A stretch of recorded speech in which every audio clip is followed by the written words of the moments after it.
ओम श्री सूर्य देवाय नमः। आप सभी का हमारे YouTube चैनल पर हार्दिक स्वागत है। आज रविवार के दिन सुने सूरज भगवान की कहानी।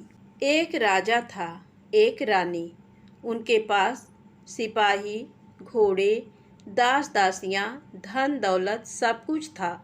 सिर्फ उन्हें संतान नहीं थी। इसी कारण राजा रानी बहुत ही दुखी रहते थे। संतान प्राप्ति के लिए उन्होंने हर तरह का दान धर्म, धार्मिक अनुष्ठान, जप मंत्र, व्रत, पूजा पाठ किए, लेकिन कोई फायदा नहीं हुआ। अब राजा रानी दोनों ही बुढ़ापे की ओर बढ़ते गए। दोनों गहन सोच में पड़ गए। अब हमारे इतने बड़े राज्य का क्या होगा? कौन बनेगा इस राज्य का वारिस? कौन लेगा प्रजा की जिम्मेदारी? राजा रानी दिन रात इसी चिंता में घुलने लगे। उन्हें खाने पीने की भी सुध नहीं रहती। तो एक सुबह राजा के दरबार में एक साधु आता है। तो दासी रानी को इत्तिला करती है। तब वह दासी से कहती है, ये मेरा अंतिम दान धर्म है। इसके बाद मैं अपने हाथों से कोई दान धर्म नहीं करूँगी। रानी चावल भरा छाछ हाथ में लेकर बाहर आती है और साधु की झोली में भिक्षा डालने आगे बढ़ती है। तो उसके चेहरे पर छाई उद्विग्नता साधु की दृष्टि में आती है। वह उससे पूछता है, रानी साहिबा, क्या हुआ है? आप क्यों इतनी उदास हैं? तब रानी साधु को सारी हकीकत बताती है और सिसकने लगती है। उस पर वह साधु कुछ पल गंभीर हो जाता है और कहता है, चिंता मत करना रानी साहिबा, आपकी संतान की इच्छा पूरी हो जाएगी। आपकी कोख से एक पुत्र जन्म लेगा। मात्र वह 14 साल तक ही आप लोगों को मिलेगा। उसके आगे वह इस मृत्यु लोक में नहीं रह पाएगा। इससे बढ़कर आपको कुछ देना मेरे लिए संभव नहीं है। अपनी बात पूरी करते उसने अपनी झोली में हाथ डाला, थोड़ी सी भभूत निकालकर रानी को दी और कहा, आप और महाराज दोनों इसे बांटकर ग्रहण करना। तुम्हें जल्द ही पुत्र प्राप्ति होगी। इतना कहकर साधु अपनी राह चला गया। उसके जाने के बाद रानी सोचने लगी, 14 साल तो 14 साल ही सही। उतने समय के लिए हमें पुत्र मिलेगा, यही काफ़ी है। उतने साल तक मैं उसे जी जान से बड़ा करूँगी। उसे ढेर सारा प्यार दुलार दूँगी। अपनी संतान की मुराद पूरी करूँगी। उस रात अपना सारा राजकाज खत्म करके राजा जब रानी के महल में गए तो रानी ने राजा को सारी बात बताई और साधु की दी हुई भभूत राजा को दिखाकर बोली, साधु महाराज ने ये भभूत हम दोनों को ग्रहण करने को कहा है। राजा बोले, इतना दान धर्म किया, जप तप किया, कोई फल नहीं मिला। अब इस भभूत से हमें संतान प्राप्त होगी क्या? उस पर रानी बोली, जब इतना सब कुछ किया तो अब ये भी सही। खामख्वाह उस साधु के क्रोध को क्यों बुलावा दें? राजा को अब किसी पर विश्वास नहीं था, पर रानी को दुख न पहुँचे इसलिए वह राजी हो गया। राजा रानी दोनों नहाते धोते हैं, फिर अपने भगवान का नाम स्मरण करते हैं, अपने पुरखों को स्मरण करते हैं और उस साधु महाराज का नाम स्मरण करके वह भभूत बांटकर दोनों खाते हैं। उसके बाद दोनों निश्चिंत होकर सो जाते हैं। तो कुछ दिन गुजर जाते हैं और साधु द्वारा कहे अनुसार रानी गर्भवती हो जाती हैं। उस पर राजा रानी दोनों की खुशी गगन में नहीं समाती।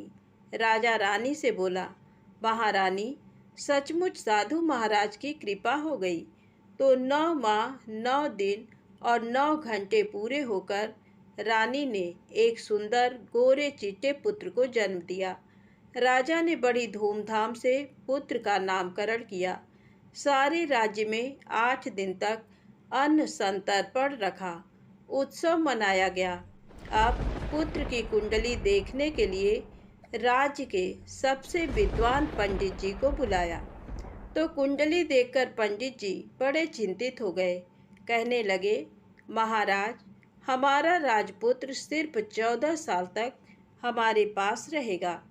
राजा को इस बात की भनक थी ही, रानी को भी। साधु महाराज की बात याद थी।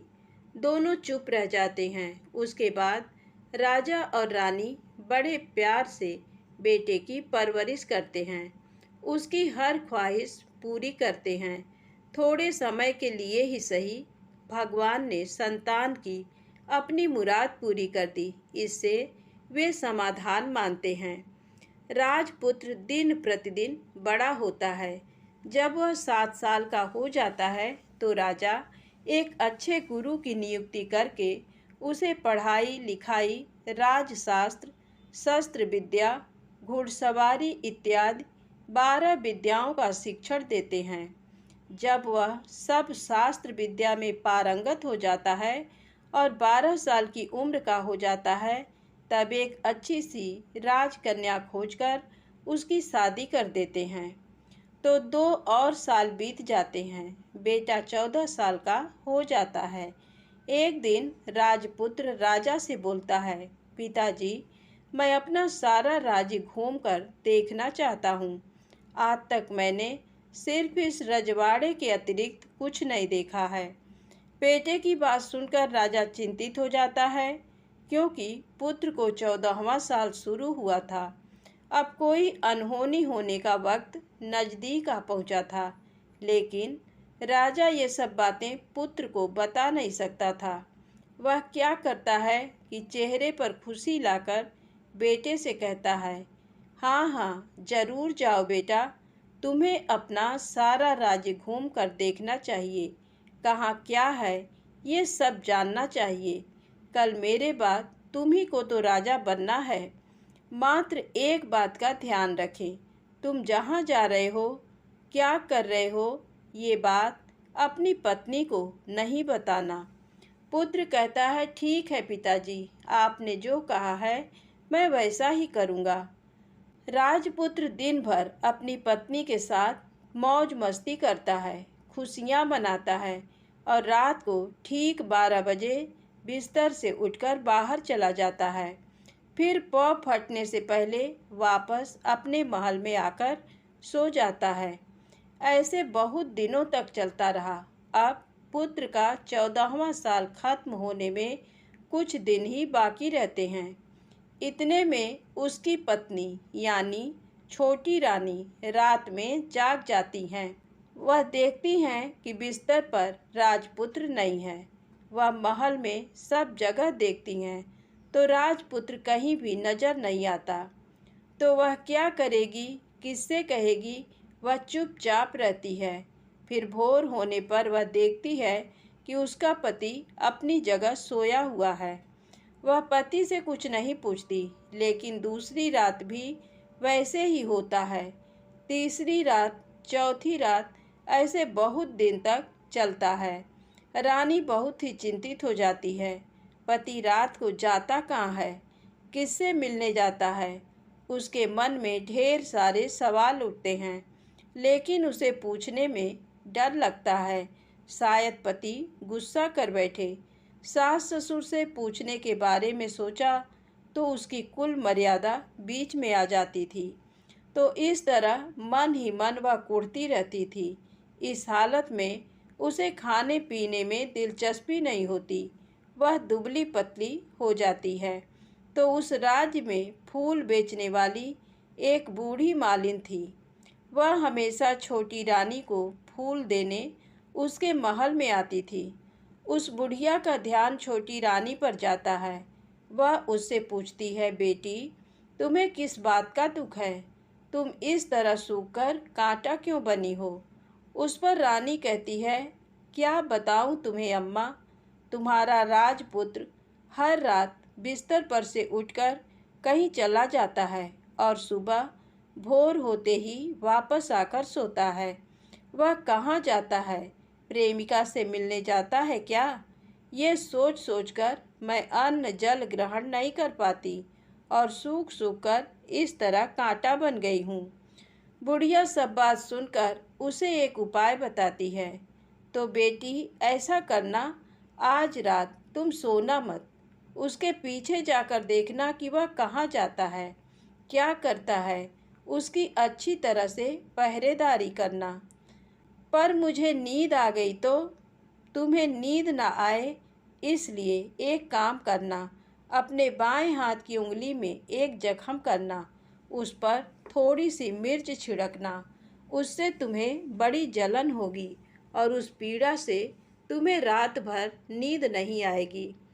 रानी बुढ़िया के कहे अनुसार करती हैं। उंगली की जलन से उसे बड़ी देर तक नींद नहीं आती, लेकिन बाद में वह सो जाती है। दूसरे दिन सुबह बुढ़िया फूल लेकर उसके महल में पहुंचती है और पूछती है, क्या हुआ बेटी, देख पाई पति कहाँ जाता है? रानी कहती है, नहीं अम्मा, पहले कुछ समय जलन के कारण मुझे नींद नहीं आई, पर कुछ देर पश्चात मैं सो गई।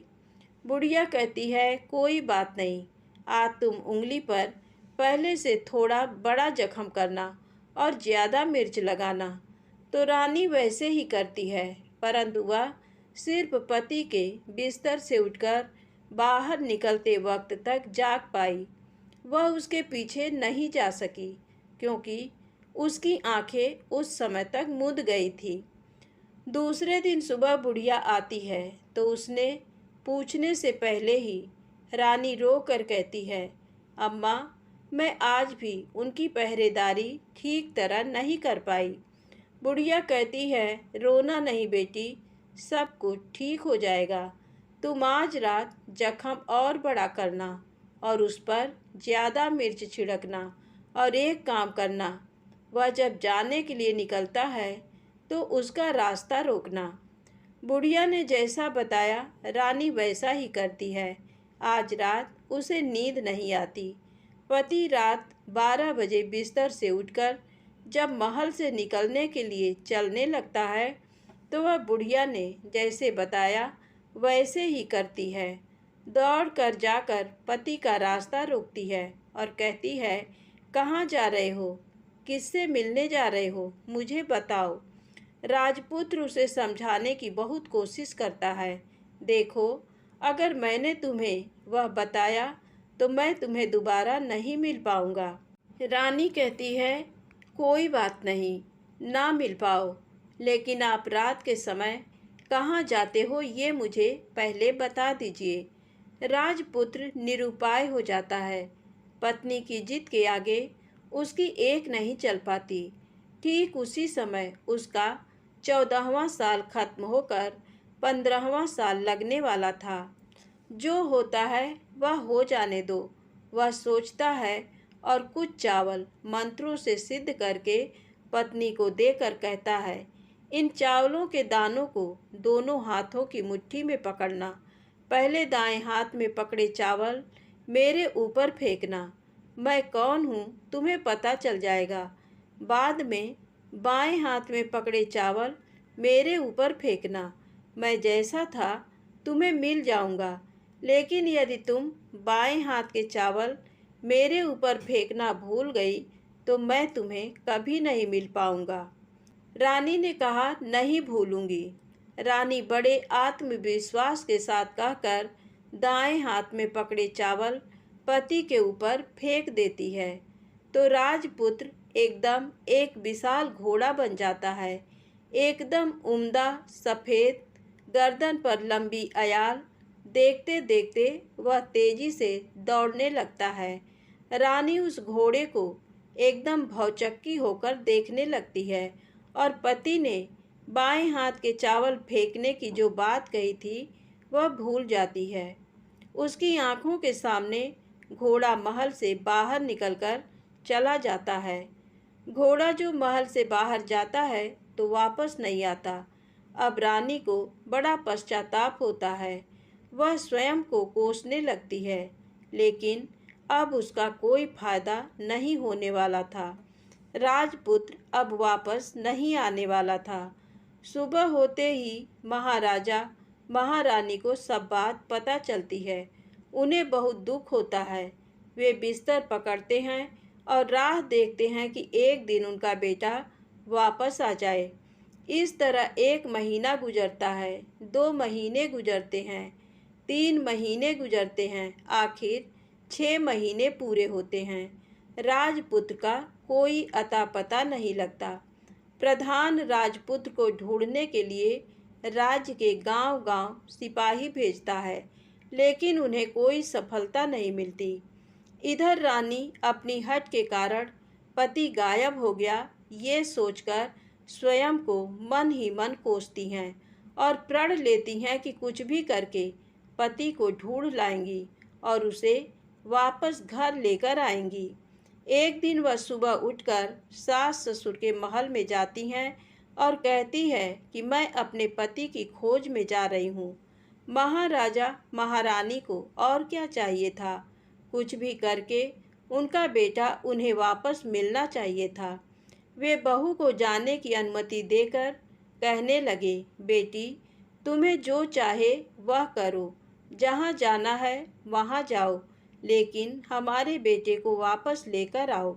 अब रानी अपना शाही वेश बदलकर एक सेठानी बन जाती है। कुछ दास दासियों को, कुछ नौकरों को साथ ले लिया, कुछ सामान साथ लिया और राज्य की सीमा पर जाकर वहाँ एक भोजनालय खोल दिया। वहाँ आने वाले सब यात्रियों को खाना मुफ्त में देने लगी। मात्र एक शर्त रखी कि खाने वाले को उसकी देखी कोई अजीब चीज उसकी मालकिन को यानी राजकन्या को बतानी पड़ेगी। तो वहाँ आने वाला हर नागरिक अपनी तरफ से मैंने ये देखा, मैंने वह देखा कहकर वहाँ से मुफ्त खाना खाकर जाता था। परंतु रानी को जो बात चाहिए थी वह अब तक मिली नहीं थी। ऐसे ही कुछ दिन बीत गए तो इधर क्या होता है कि रानी के महल में फूल लेकर जाने वाली बुढ़िया के एक बेटा और बहू थे। उनका एक छोटा बेटा था, यानी बुढ़िया का एक पोता था। तो बेटा और बहू सुबह काम के लिए निकलते थे तो पोते को संभालने की जिम्मेदारी बुढ़िया पर रहती थी। बुढ़िया दिन भर पोते को संभालती थी। एक दिन बुढ़िया को पान खाने की आदत थी तो पान लगाने के लिए चूना चाहिए था। वह उसे तैयार करने के लिए सीपियाँ लेकर आई। इन सीपियों को भूनने के लिए गोबर के कंडे चाहिए थे। कंडे इकट्ठा करने के लिए वह बांस की टोकरी लेकर चरवाहे के मैदान में गई। वहाँ बहुत सारे कंडे थे। उन्हें जमा करते करते उसे घर आने में अंधेरा हो गया। इस ओर शाम होते ही काम से वापस बेटा बहू घर पहुँचे तो देखा कि बच्चा घर पर अकेला है और रो रहा है। वे दोनों गुस्से से लाल पीले हो गए। इतने में बुढ़िया घर आ पहुँची। बेटा ने पूछा, पोते को घर अकेला छोड़कर कहाँ गई थी? बुढ़िया बताने लगी कि मैं गोबर के कंडे इकट्ठे करने गई थी। इस पर बेटा बोला, दोबारा बच्चे को अकेला घर पर छोड़कर यदि कहीं गई तो मैं तुम्हें बहुत पीटूंगा। बुढ़िया कहने लगी, नहीं बेटा, फिर कभी ऐसा नहीं करूंगी। लेकिन दूसरे ही दिन बुढ़िया वह बात भूल गई और फिर चरवाहे के मैदान पर कंडे इकट्ठा करने चली गई।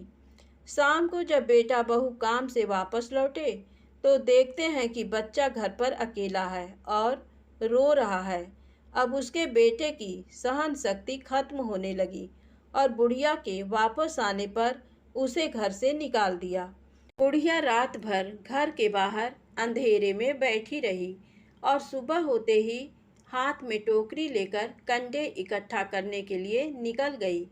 उस दिन उस पर कंडे इकट्ठा करने का मानो पागलपन सवार था।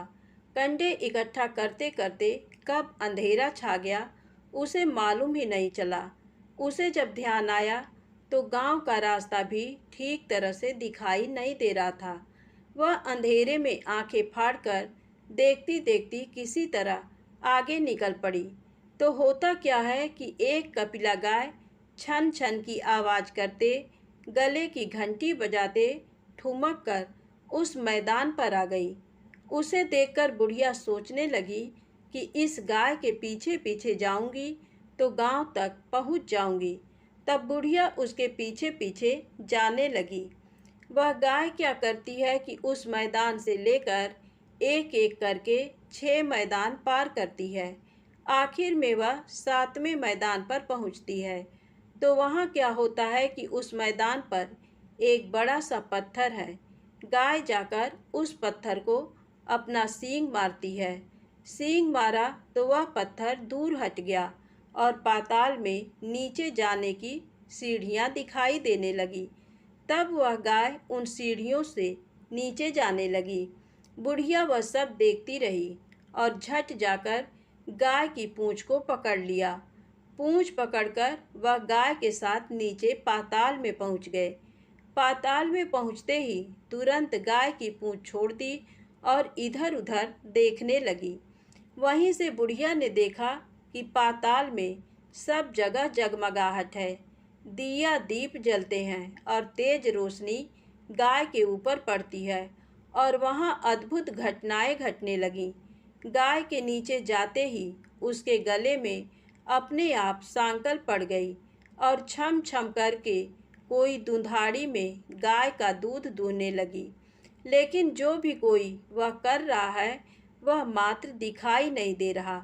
बुढ़िया बहुत घबरा गई, कहाँ आकर फंस गई।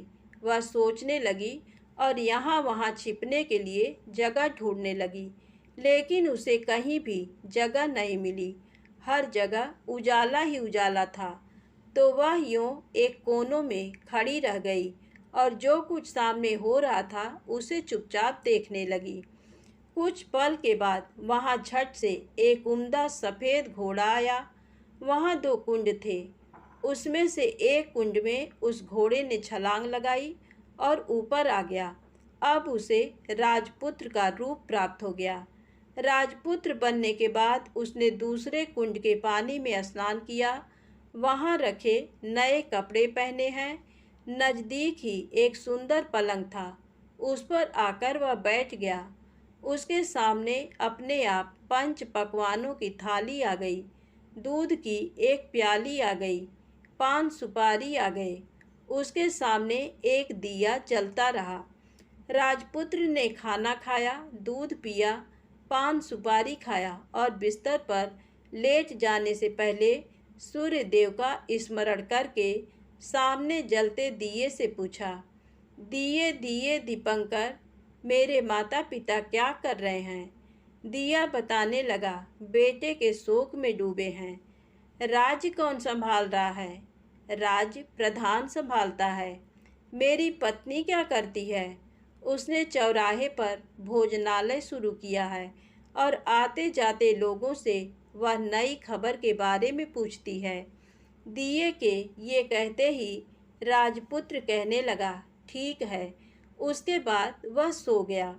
बुढ़िया कोने में खड़ी रहकर ये सब देखती रही। ऐसी अद्भुत घटना उसने जिंदगी में पहली बार देखी थी। उसे अंदर ही अंदर चुलबुलाहट होने लगी। वह अपनी भूख प्यास भूल गई और आगे क्या होता है कि उसे उत्सुकता से देखने लगती है। लेकिन उसके बाद और कुछ घटनाएं नहीं घटती। रात गुजर गई और सुबह हो गई। सुबह होने पर पलंग पर सोया राजपुत्र उठा और फिर से पहले वाले कुंड में छलांग लगाई। तो अब वह फिर से घोड़ा बनकर कुंड से बाहर आ गया। बाहर आते ही वह तेजी से उस पाताल नगरी से बाहर निकल गया। लेकिन वह कहाँ गया, बुढ़िया को कुछ पता नहीं चला। उसके बाद पिछली रात की तरह कोई उस गाय का छम छम करके दूध दोहने लगा। जैसे ही दूध दुहाना खत्म हुआ, उसके गले की सांकल अपने आप खुल गई और वह गाय तेजी से ऊपर जाने वाली सीढ़ियाँ की ओर भागने लगी। गाय को दौड़ते देखकर बुढ़िया सोचने लगी, अब गाय के साथ यहाँ से ऊपर जाना ही समझदारी है, नहीं तो कोई मुसीबत आकर मेरे ऊपर टपक जाएगी। झट से उसने गाय की पूँछ पकड़ ली और गाय के साथ ऊपर आ गई। गाय जब ऊपर मैदान में पहुंची तो उस सुरंग का रास्ता अपने आप बंद हो गया और उसके मुंह पर एक बड़ा सा पत्थर पूर्ववत खड़ा हो गया।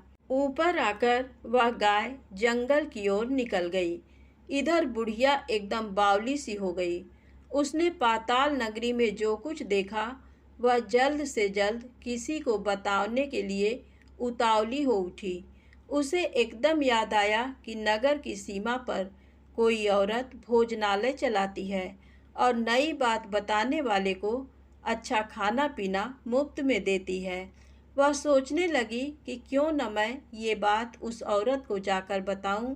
यदि उसे ये बात पसंद आ गई तो बाकी जीवन खाने पीने की झंझट से मुक्ति मिलेगी। बुढ़िया ने मन में तय किया और तुरंत उस भोजनालय के द्वार पर टंगे नगाड़े के सामने खड़ी हो गई और जोर जोर से नगाड़ा बजाना शुरू कर दिया। नगाड़े का इस तरह शोर सुनकर मालकिन यानी छोटी रानी मन में प्रसन्न हो जाती हैं कि शायद कोई बड़ी बात लेकर यहाँ आया है। रानी सिपाहियों को आदेश देती है, जाइए और जो कोई आया है उसकी अच्छी खातिरदारी कीजिए। आदेश पाते ही सिपाही नीचे दौड़ गए तो एक बुढ़िया नगाड़ा बजा रही है। उन्होंने पूछा, क्यों री बुढ़िया, क्या हुआ, क्यों नगाड़ा बजा रही हो? बुढ़िया बोली, कुछ नहीं बेटा, यहाँ खाना मिलता है ना, इसलिए आई हूँ। खाना चाहिए, मिलेगा, लेकिन तुझे कोई नई बात बतानी पड़ेगी। हाँ बताऊंगी, एक बात मालूम है मुझे। इस पर सिपाही उसे अंदर लेकर आए। उनको मालकिन का आदेश था कि जो कोई बूढ़ा बुजुर्ग वहाँ आए उनके साथ अच्छी तरह पेश आना, उनका अच्छा आदर आतिथ्य करना।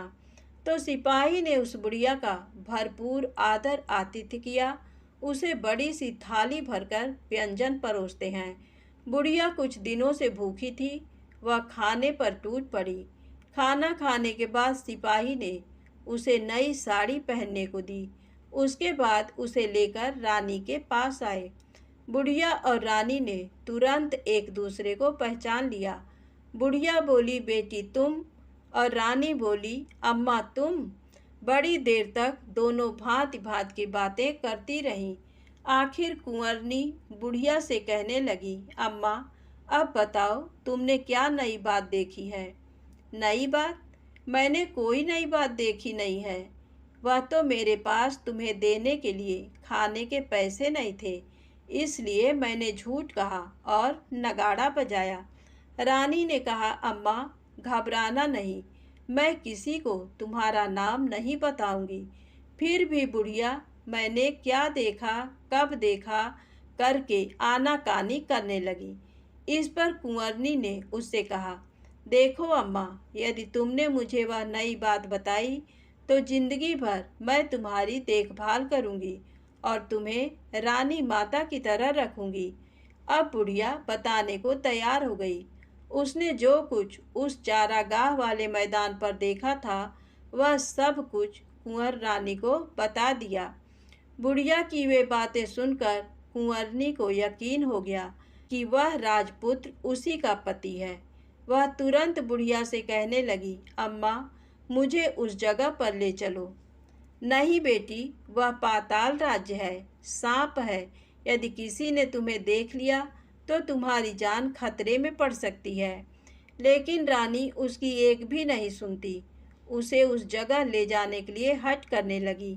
आखिर में बुढ़िया ने उसका कहना मान लिया और कहने लगी, ठीक है, मैं तुम्हें वहाँ लेकर चलती हूँ, पर आज नहीं कल। वहाँ जाना है तो शाम को ही जाना होगा। तो दूसरे दिन दोपहर को रानी बुढ़िया के साथ उस मैदान पर गई और एक जगह छुपकर गाय के आने की राह देखने लगी। दिन ढलते ही अंधेरा घेरने लगा और गाय हमेशा की तरह वहां आ गई। मैदान के उस कोने में जाकर उसने पत्थर पर सींग मारा तो झट से पत्थर हटकर वहां सुरंग में जाने का रास्ता खुल गया। गाय उस रास्ते से नीचे उतरने लगी तो बुढ़िया रानी से कहने लगी, जल्दी आगे बढ़ो, हम गाय की पूंछ पकड़कर नीचे उतरेंगे। तो दोनों गाय की पूंछ पकड़कर नीचे उतर गईं।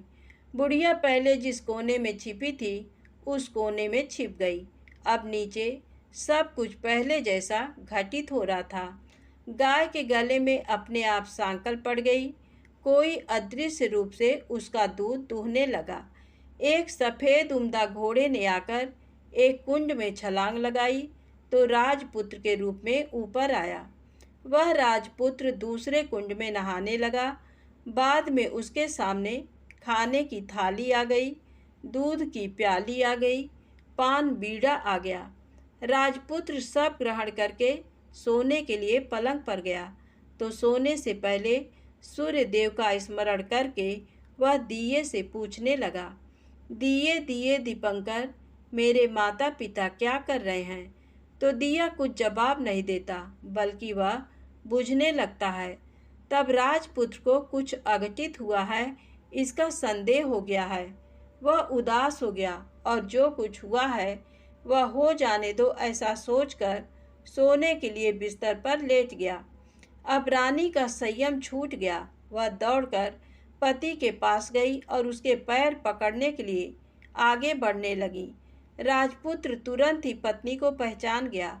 वह झट से पीछे हट गया और चिल्लाने लगा, नहीं नहीं, मुझे मत छूना, सर्वनाश हो जाएगा। रानी दोनों हाथ जोड़कर पति से अपनी भूल स्वीकार करने लगी।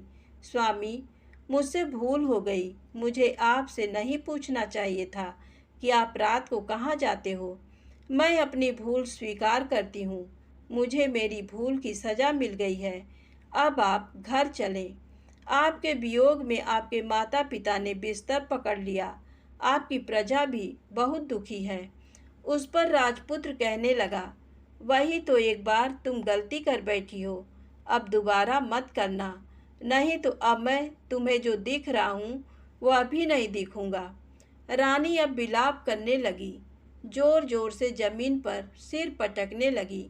राजपुत्र के मन में उसके प्रति दया उत्पन्न हो गई।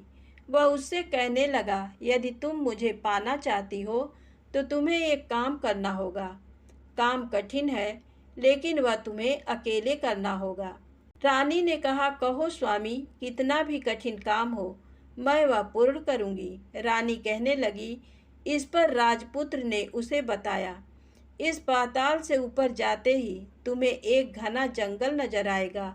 ऐसे 6 जंगल पार करने के पश्चात 7वां जंगल मिलेगा। वह जंगल सबसे घना है। उस जंगल में बीचों बीच एक पीपल का पेड़ है। उसके आसपास की जगह पत्ते, फंदे, जटाएं, कांटे इत्यादि से ढक चुकी हैं। वहाँ बाघ, शेर, भालू, सांप सभी धमा चौकड़ी बैठती है। तुम्हें उन सबको भगाकर वह जगह साफ करनी है। उसको गोबर से लिपाई करके पवित्र बनाना है, रंगोली से सजाना है। उसके बाद वहाँ धूप, कपूर, अगरबत्ती जलानी है। फूल, कुमकुम से पेड़ की तने की पूजा करनी है। दूध, दही से बने चावल का भोग चढ़ाना है। ये सब तुम्हें दोपहर को 12 बजने के पहले करना है। 12 बजने के समय तुम्हें उस जगह पर बैठकर सूर्य भगवान का ध्यान करना है। ठीक 12 बजे सूर्य भगवान का रथ वहाँ उतरेगा। वे वह सब देखकर खुश हो जाएंगे और कहेंगे, जिस किसी ने ये सब किया है उसे मैं मनचाहा फल दूंगा। तो तुम सामने जाकर उसके रथ का दाहिना घोड़ा मांगना, मैं तुम्हें मिल जाऊंगा। इतनी बात कहकर राजपुत्र अपने पलंग पर सो गया और छोटी रानी भोर होने की राह देखने लगी। भोर होते ही वह बुढ़िया के साथ गाय की पूंछ पकड़कर ऊपर आ गई। ऊपर आने के बाद वह बुढ़िया से कहने लगी, अम्मा, अब मैं अकेले ही आगे जाऊंगी, तुम भोजनालय वापस जाओ। वह जंगल में जाकर राजपुत्र की बताई जगह ढूंढने लगी और स्वयं आरी से वह जगह साफ कर दी। बाद में राजपुत्र ने जैसे बताया वैसी लिपाई पुताई करके वापस आ गई। दूसरे दिन पौ फटने से पहले उठी और जंगल में उस जगह पहुंची। वहां जाकर इत्र, गुलाब का पानी छिड़क कर वह जगह सुगंधित की। धूप अगरबत्ती जलाकर उसे पवित्र किया और पूजा की। सब सामग्री वहां तैयार रखकर सूर्य भगवान का ध्यान करने बैठ गई। जैसा कि पति ने बताया था, दोपहर को ठीक 12 बजे सूर्य भगवान का रथ उस पीपल के पेड़ पर आकर रुका है। सूर्य भगवान ने जब रथ से नीचे देखा तो सुगंधित वातावरण देखकर वे बहुत प्रसन्न हो गए। फिर वे बोले, जिस किसी ने ये काम किया है वह यहाँ आकर आज मुझसे कुछ भी मांगे, मैं उसे दे दूंगा। रानी ने जब ये शब्द सुने तो बिना समय गंवाए दौड़कर उनके सामने आ गई और उनको साष्टांग नमस्कार करके बोली, भगवान, वह मैं ही हूँ, मैंने ही ये जगह साफ की है। अच्छा, तो तुम्हें जो चाहिए वह मांगो। भगवान, मुझे मुझे आपके रथ का दाहिना घोड़ा चाहिए। सूर्य भगवान बोले, नहीं नहीं, मैं तुम्हें और कुछ भी दे सकता हूँ, लेकिन ये घोड़ा नहीं दे सकता। मेरे रथ के 12 घोड़े हैं, तुम चाहो तो कोई और घोड़ा मांग लो, लेकिन ये दाहिना घोड़ा नहीं, वह मैं तुम्हें नहीं दे सकता। छोटी रानी एक नहीं सुनी, वह सूर्यदेव से एक ही बात कह रही थी, वही दाहिना घोड़ा दे दीजिए, नहीं तो मैं आपके पैरों में गिरकर अपनी जान दे दूंगी। अब सूर्यदेव धर्म संकट में पड़ गए। उन्होंने वचन दे दिया था, अब अपने वचन से पलट भी तो नहीं सकते थे। तब सूरज भगवान ने बोला, मैंने तुम्हें घोड़ा दे दिया, लेकिन घोड़ा तो दिया है, वह तुम्हें यहाँ नहीं मिलेगा, तुम्हें उसे पाताल में जाकर लाना होगा। रानी बोली, पाताल में ही क्या भगवान, मैं उन्हें पाने के लिए कहीं भी जा सकती हूँ। रानी को वचन देकर सूर्यदेव अपने मार्ग चले गए और इधर रानी जंगल से अपने भोजनालय में आ गई। फिर वह बुढ़िया को लेकर उस मैदान पर आ गई। जल्दी ही शाम हो गई। शाम होते ही वहाँ वह गाय आ गई और उसने सींग मारकर सुरंग का पत्थर हटाया तथा नीचे उतरने लगी। रानी और बुढ़िया जल्दी जल्दी उसकी पूंछ पकड़कर नीचे उतर गईं। नीचे पाताल में सब घटनाएं पहले की तरह ही घटने लगीं। घोड़े का एक कुंड में नहाकर राजपुत्र बन जाना, नहा धोकर पलंग पर जाकर बैठना, तो उसे खाने की थाली, दूध की प्याली आना, पान बीड़ा आना। लेकिन आज एक बात नई घटी। आज 2-2 थाली, 2-2 दूध की प्याली, 2-2 पान बीड़े उसके सामने आए। वह कुछ नहीं बोला। अपने हिस्से की थाली खाकर, दूध पीकर और पान बीड़ा चबाकर वह सोने चला गया और हमेशा की तरह दिए से पूछने लगा, दिए दिए दीपंकर, मेरे माता पिता क्या करते हैं? दिया ने बताया, वे दोनों तुम्हारे शोक से मरने की स्थिति में पहुंच गए हैं। ऐसा झट से उसकी आंखों से आंसू टपकने लगे। फिर वह पूछने लगा, दिए दिए दीपंकर, मेरा राज्य कौन चला रहा है? तुम्हारा राज्य प्रधान चला रहा है और वह सब कुछ हड़प चुका है। वह प्रजा पर बहुत अत्याचार कर रहा है। सुनकर राजपुत्र को बहुत गुस्सा आया। वह गुस्से से अपनी मुट्ठी भींचने लगा। अब वह पूछने लगा, दिए दिए दीपंकर, मेरी पत्नी क्या कर रही है? अब दिया कुछ नहीं बोला, चुप रहा। अब रानी का संयम जवाब दे गया। वह दौड़कर पति के गले लग गई। अब मैं तुम्हें मिल गया, राजपुत्र कहने लगा। सच कहते हो, अब आप फिर से घोड़ा तो नहीं बनेंगे? नहीं, दोबारा घोड़ा नहीं बनूंगा। तुमने जो इतने सारे कष्ट उठाए हैं मुझे पाने के लिए, इसलिए सूर्यदेव ने मुझे सदा के लिए घोड़े के जन्म से मुक्त कर दिया है। राजपुत्र ने बड़े प्यार से कहा और उसे गले लगाया, उसके आंसू पोंछे। कुछ देर पश्चात भोर हो गई तो गाय की श्रृंखला टूटकर वह ऊपर भूलोक जाने लगी। रानी, राजपुत्र और बुढ़िया उसकी पूंछ पकड़कर ऊपर आ गए। ऊपर आने पर वे सीधे भोजनालय में पहुँचे। वहाँ का सब सामान लोगों में बांट दिया और उसको ताला लगाकर अपने राज्य में लौट गए।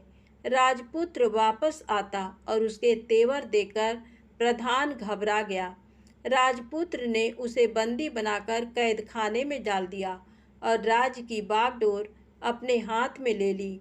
उसके बाद वह अपने माता पिता को मिलने उनके महल में गया।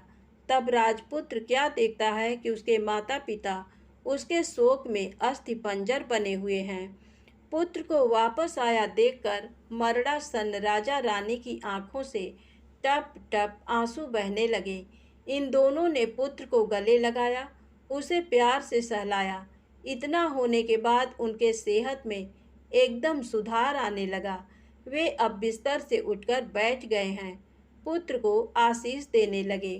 राजपुत्र के आने की खबर तुरंत राज्य भर में फैल गई। प्रजा खुशी से फूली नहीं समाई। प्रजाजन राजमहल के सामने इकट्ठे हो गए। राजपुत्र ने भी उन्हें दर्शन दिए और आज से उन्हें कोई दुख नहीं पहुंचाएगा, ऐसा वचन भी दिया। अब राजा अपने पुत्र का राज्याभिषेक करके उसे सिंहासन पर बिठाता है और बहू को महारानी का दर्जा देता है और स्वयं अपनी पत्नी के साथ ईश्वर स्मरण करते खुशी से दिन बिताता है। महाराजा बना राजपुत्र अच्छी तरह से राज्य चलाने लगा और अपनी पत्नी के साथ सुख शांति से जीवन बिताने लगा। उस बुढ़िया को रानी ने अपने पास ही रख लिया। उसकी अच्छी तरह से देखभाल करने लगी। बुढ़िया और उसके बुढ़ापे के दिन खुशी से गुजरने लगे। प्रेम से बोले सूरज भगवान की जय हो।